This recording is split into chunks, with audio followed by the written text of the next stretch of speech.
Hello everyone, welcome back to my channel. I hope all of you doing well. तो जैसे कि नवरात्रि चल रही हैं तो आपको नवरात्रि की हार्दिक शुभकामनाएं।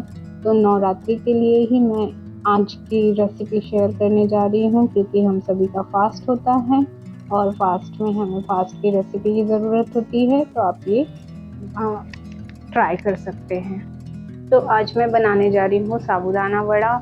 साबूदाना वड़ा के साथ खाने के लिए चटनी भी बनानी है, इसलिए मैंने पीनट्स को रोस्ट कर लिया है और वो साबूदाने वड़े में भी जाएगा, इसलिए सबसे पहले उसे रोस्ट किया।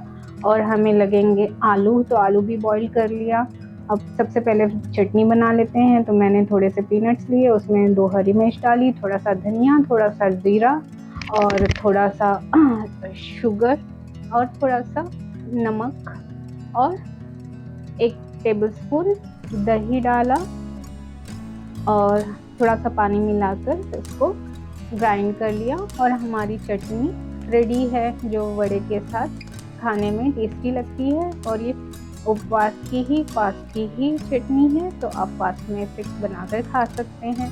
अब वड़ों के लिए मैंने सबसे पहले बॉइल्ड पोटैटोज को ग्रेट कर लिया, क्योंकि वो उतनी अच्छी तरह बॉईल नहीं हुए थे, इससे मैंने ग्रेट कर लिया। और मैंने ली 3-4 हरी मिर्च और 5-6 करी पत्ते और थोड़ा सा हरा धनिया। तो मिर्ची को मैंने चॉप कर लिया, मैंने करी पत्तों को भी चॉप कर लिया और धनिया पत्ती को भी बारीक चॉप कर लिया। और ये सब साबूदाना के वड़े के मिश्रण में जाएगा। ये सारी चीज़ें हम फास्ट में खाते हैं, इसलिए मैंने हरी मिर्च, करी पत्ता और धनिया पत्ती ऐड की है। ये जो मैंने पोटैटो ग्रेट करके रखे थे इस पर।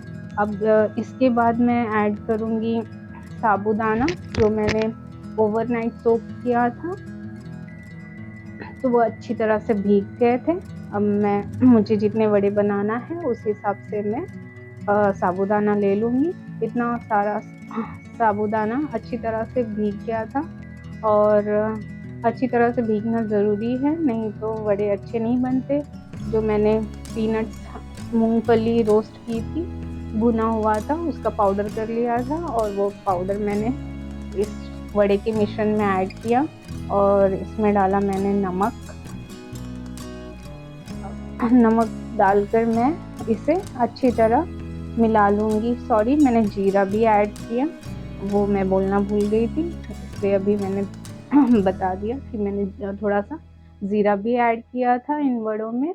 अब इससे अच्छी तरह से मिला लेंगे एक, ताकि सारी चीज़ें आपस में मिक्स हो जाए।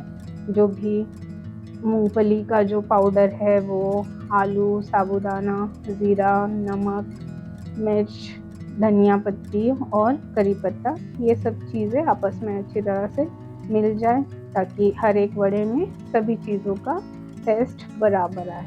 तो हमें अच्छी तरह से मिला लेना है और वड़ों के लिए ये मिश्रण रेडी हो जाएगा। तो मैं इसे मिला लेती हूँ।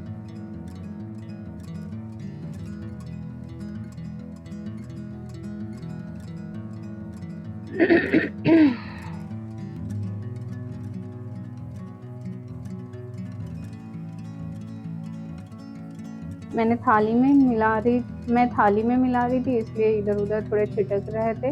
अब मेरे पास वैसा कुछ बर्तन नहीं था कि मैं उसमें मिलाऊं, तो इसलिए मैंने थाली पर ही मिला लिया। अब मिश्रण तो रेडी है। अब वड़ों को तलने के लिए हम कढ़ाई में तेल गरम करेंगे। तेल भी थोड़ा ज़्यादा लेना पड़ेगा, क्योंकि हमारे वड़े तेल में अच्छी तरह डूब जाए, इतना हमें ऑयल लेना है। मैंने रिफाइंड ऑयल लिया है, आप जो भी ऑयल खाते हो आप वो ऑयल में फ्राई कर सकते हैं।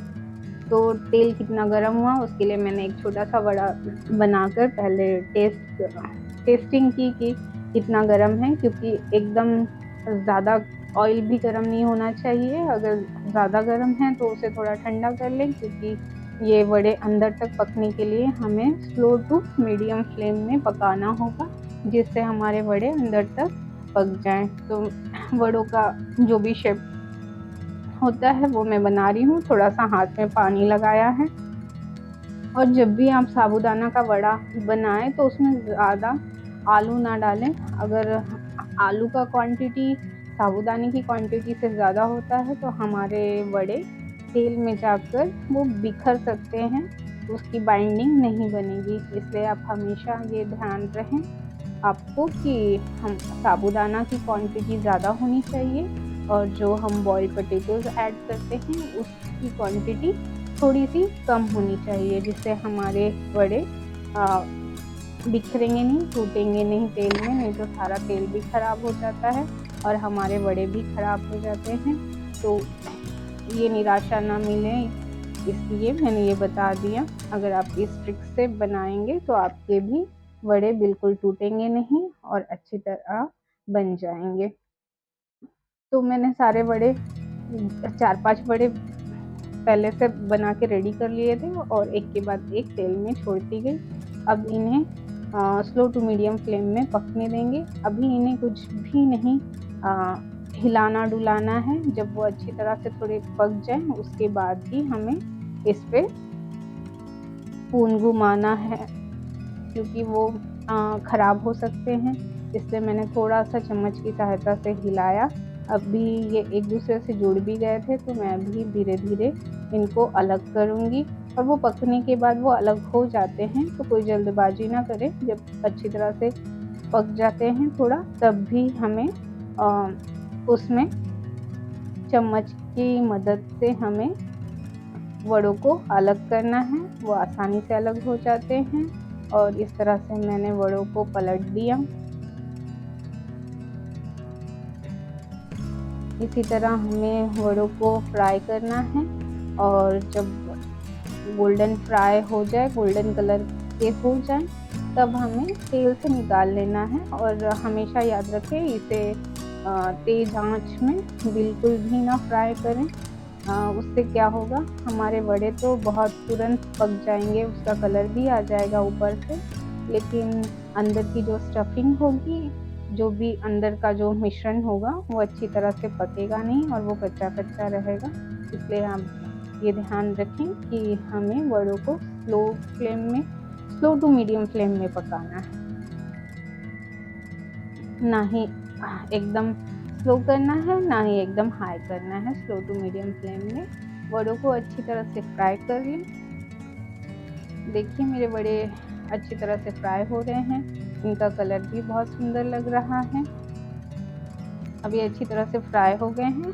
अब इसके बाद मैं इन्हें तेल से निकाल लूँगी और टिश्यू पेपर में रख दूँगी, जिससे और जो एक्स्ट्रा ऑयल होगा वो टिश्यू पेपर एब्जॉर्ब कर लेगा।